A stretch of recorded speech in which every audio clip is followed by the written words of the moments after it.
Hi, I'm Tammy Williams, and I'm an elementary school principal. Now, as a school administrator, like all school administrators, I began my career as a classroom teacher.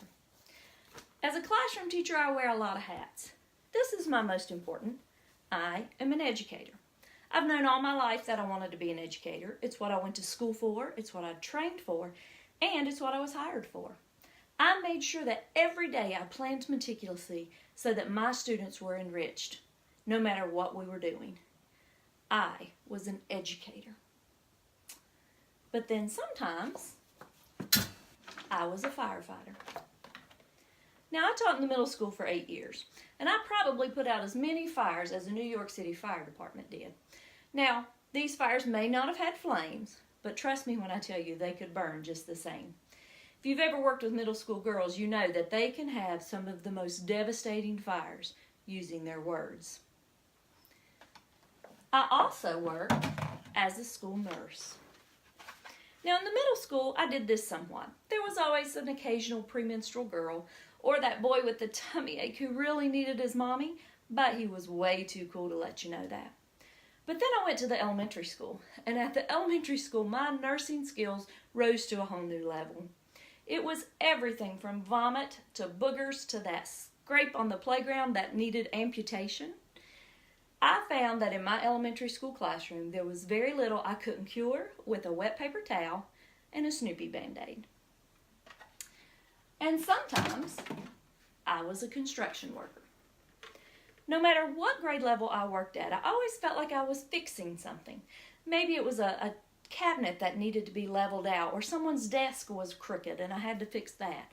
Lots of times I was creating and building things that I thought would enhance my students' learning for that day or keep them excited about something. And then the hardest hat I probably ever wore was that of a counselor. I was always listening to my students to see if I could find out what was going on. They had lots of troubles in their lives, and I tried to be that voice of reason. I'd try to offer them advice or offer them empathy and hopefully offer them some tools that would help them to get through whatever it was they were struggling with. But you see, I never really minded wearing any of those hats. In fact, I knew that as a teacher, it was my job to wear those many hats and to look at my students from every angle. I was constantly changing how I thought, changing hats, adapting the plans, adjusting my thinking, whatever it took to help my students be successful. And I think that's why I get frustrated when I find teachers now who are struggling to meet a student's IEP. You see, an IEP is a document that's created for a student who's been found to have special needs. Now, that's defined in a lot of ways. It has several parts. One is that it's the strengths and weaknesses of that student or their areas of need. It states their goals. It plans for different ways to teach that student so that they can be the most successful. And it describes any accommodations that a teacher might need in the classroom to make sure that student can be successful. Now, I would never want to take anything away from our special education population, but as a parent and as a teacher, doesn't that sound like something you'd like to have for your own child? I mean, wouldn't you like to have a plan in place specifically for your child that defined their strengths and their weaknesses, that put a plan in place, that set goals for them, that described any accommodations that they might need to help them be the most successful? I know I would. When you develop an IEP, essentially what you're doing is wearing all the hats that it takes to really figure out what that student needs the most. We look at learning styles. We look at strengths or areas of need. We're looking at their interests. It's lots of different puzzle pieces that have to come together into one place so that we can provide the best education for that student.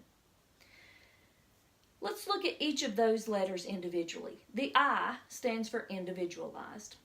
Now, good teachers know that they have to get to know each student in order to provide them the best education.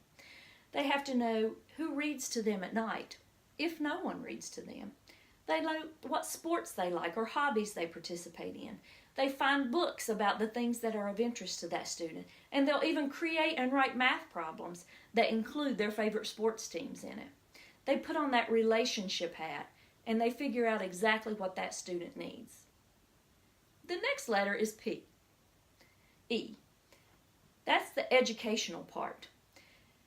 Good teachers are experts at what we need in education. We want those parents to trust us. We are the professionals. We have professional development. We go to conferences. We do research.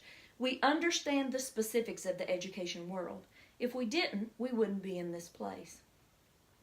And the last letter is P, the plan.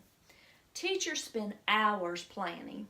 They plan questions. They plan differentiation of lessons. They have small group plans. They look at their content.